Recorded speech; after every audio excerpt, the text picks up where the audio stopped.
Assalamualaikum warahmatullahi wabarakatuh. Perkenalkan, nama saya Andi Muhammad Fat Mubarak dari kelas 2B D4 Administrasi Bisnis dengan NIM 452210027. Dalam video kali ini saya akan membahas mengenai giro.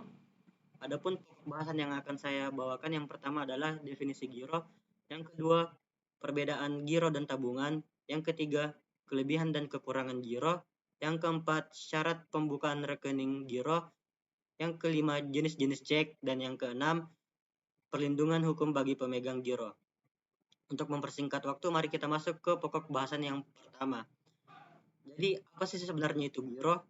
Giro merupakan simpanan perbankan yang penarikannya dapat dilakukan kapan saja dengan menggunakan marka cek dan bilet giro. Dana yang dihimpun tersebut bagi bank adalah merupakan utang jangka pendek, sebab dana yang tersimpan tersebut dapat ditarik setiap saat sepanjang dananya mencukupi. Setiap penarikan dan penyetoran akan diadministrasikan oleh bank sesuai dengan jenis transaksi, dan setiap akhir bulan nasabah akan menerima laporan transaksi yang disebut dengan rekening koran.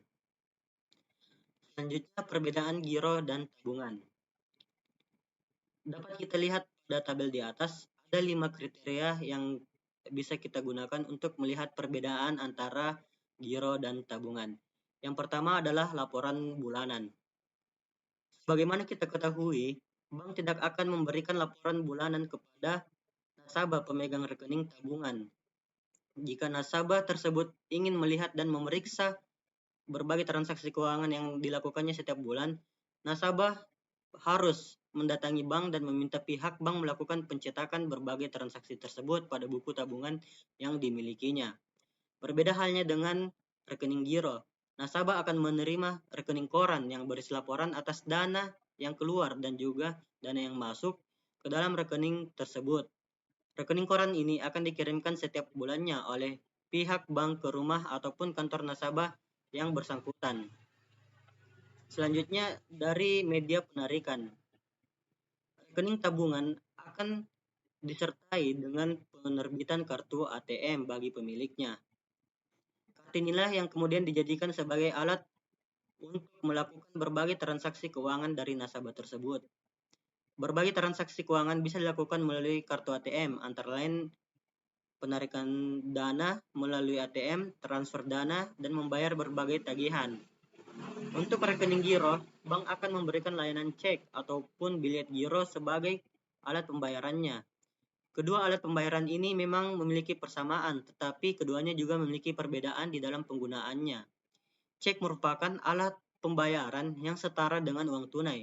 Artinya, sejumlah dana yang tertera di dalamnya bisa dicairkan secara langsung di bank yang tertera pada cek tersebut. Sementara bilet giro merupakan alat untuk pemindah bukuan. Selanjutnya, berdasarkan jumlah penarikan dan transfer. Di dalam rekening tabungan, bank memberikan pembatasan pada jumlah penarikan tunai dan juga transfer yang bisa dilakukan nasabahnya. Sebanyak apapun jumlah saldo tabungan tersebut, biasanya bank akan membatasi jumlah dalam transaksi penarikan tunai dan juga transfer yang dilakukan. Hal ini justru berbeda pada rekening giro, di mana nasabah bisa saja melakukan penarikan setiap harinya dalam jumlah yang besar, apalagi ketika melakukan pemindah bukuan ke rekening milik seseorang melalui cek ataupun giro. Tidak ada pembatasan jumlah transaksi yang diberikan bank kepada nasabah pemilik rekening giro. Nasabah bebas melakukan berbagai transaksi keuangan dalam jumlah besar selama dana yang dimiliki tersedia dan mencukupi. Kemudian berdasarkan target pengguna.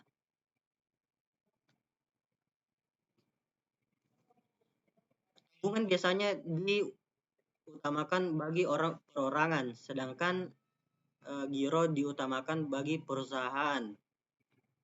Kemudian berdasarkan tanggal terbit dan efektifnya. Rekening giro memiliki aturan tanggal terbit dan tanggal efektif yang digunakan sebagai tanda kapan transaksi bisa dilakukan. Sementara itu, rekening tabungan lebih fleksibel karena bisa transaksi kapanpun. Beralih ke pembahasan yang berikutnya, yaitu kelebihan dan kekurangan giro. Berdasarkan tabel kita bisa melihat kelebihan yang pertama dimiliki oleh giro yaitu keamanan dana terjamin. Keamanan terjamin karena tidak semua orang bisa mencairkan giro. Orang yang memegang slip setoran saat ini dan menyerahkannya ke bank dan hanya dapat menarik setoran saat ini. Kelebihan yang kedua, memudahkan perdagangan dalam volume besar.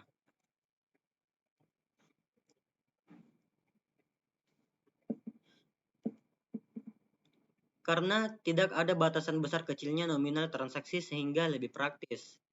Kemudian kelebihan ketiga, laporan transaksi yang sangat detail. Karena laporan tersebut akan dimasukkan dalam laporan bank yang diberikan setiap bulan. Adapun kekurangan dari giro yaitu yang pertama, menunggu tanggal efektif bagi penerima transfer. Penerima transfer harus menunggu tanggal efektif transfer sebelum mencairkan dananya. Kekurangan yang kedua, memiliki masa tenggang pembayaran. Oleh karena itu, penerima giro harus rajin mengecek tanggal jatuh tempo. Kekurangan yang ketiga, tagihan tidak dapat dibatalkan apabila salah satu pihak sudah mengeluarkan tagihan. Kemudian, syarat pembukaan rekening giro. Yang pertama, syarat umum. Poin pertama, pembukaan rekening diperuntukkan bagi nasabah perorangan, WNI maupun WNA yang telah berusia 18 tahun atau telah menikah. Poin kedua, rekening giro juga dapat dibuka oleh badan usaha. Poin ketiga, mengisi dan menyetujui formulir aplikasi pembukaan rekening. Poin keempat, menyiapkan dokumen yang diperlukan. Kemudian syarat khusus bagi perorangan. Poin pertama, menyerahkan kartu identitas untuk warga negara Indonesia atau paspor bagi warga negara asing. Kedua, menyerahkan NPWP bagi WNI dan KITAS atau kitab bagi WNA. Untuk badan usaha sendiri, poin pertama harus menyerahkan anggaran dasar dan akta pendirian yang telah mendapatkan pengesahan. Poin kedua, menyerahkan NPWP badan, TDP, dan NIB. Poin ketiga, menyerahkan kartu identitas dan NPWP pemegang saham. Selanjutnya yaitu jenis-jenis cek. Yang pertama, cek atas nama atau order cek. Cek ini adalah cek yang diterbitkan atas nama seseorang atau badan tertentu yang tertulis jelas di dalam cek tersebut. Yang kedua, cek atas unjuk atau bearer cek. Cek ini adalah keterbalikan dari cek atas nama. Di dalam cek ini tidak tertulis nama seseorang atau badan tertentu sehingga si pembawa cek dapat bebas menyairkan cek tersebut. Yang ketiga, cek silang atau cross check. Cek ini diberi dua garis silang di pojok kiri atas hingga fungsi cek yang semula tunai berubah menjadi non-tunai atau sebagai pemindah bukuan. Yang keempat, cek mundur atau post-dated check. Cek ini disebut cek belum jatuh tempo karena adanya kesepakatan antara pemberi cek dengan penerima cek karena belum memiliki dana pada saat itu. Selanjutnya yaitu perlindungan hukum pemegang giro. Yang pertama, hak kepemilikan. Pemegang giro memiliki hak atas dana yang disimpan dalam rekening giro mereka. Dana tersebut dianggap sebagai milik pemegang giro dan bank bertindak sebagai penjaga atau pengelola dana tersebut. Berikutnya, perlindungan penyalahgunaan. Pemegang giro dilindungi terhadap penyalahgunaan rekening oleh pihak lain. Misalnya, jika ada transaksi yang tidak sah atau penarikan yang tidak diotorisasi, pemegang giro dapat melaporkannya kepada bank untuk menyelesaikan masalah tersebut. Kemudian, perlindungan privasi. Bank memiliki kewajiban untuk menjaga kerahasiaan informasi pribadi pemegang giro. Informasi rekening dan transaksi biasanya dianggap sebagai informasi rahasia dan tidak boleh diungkapkan tanpa persetujuan pemegang giro, kecuali jika diwajibkan oleh hukum. Dan yang terakhir, tanggung jawab bank. Bank bertanggung jawab untuk menjaga keamanan dana pemegang giro dan menjalankan operasi perbankan dengan standar yang sesuai. Jika terjadi kegagalan sistem atau kerugian yang disebabkan oleh kesalahan bank, pemegang giro dapat memiliki hak untuk mendapatkan kompensasi. Nah, itulah tadi presentasi saya mengenai giro. Lebih dan kurangnya mohon dimaafkan. Wassalamualaikum warahmatullahi wabarakatuh.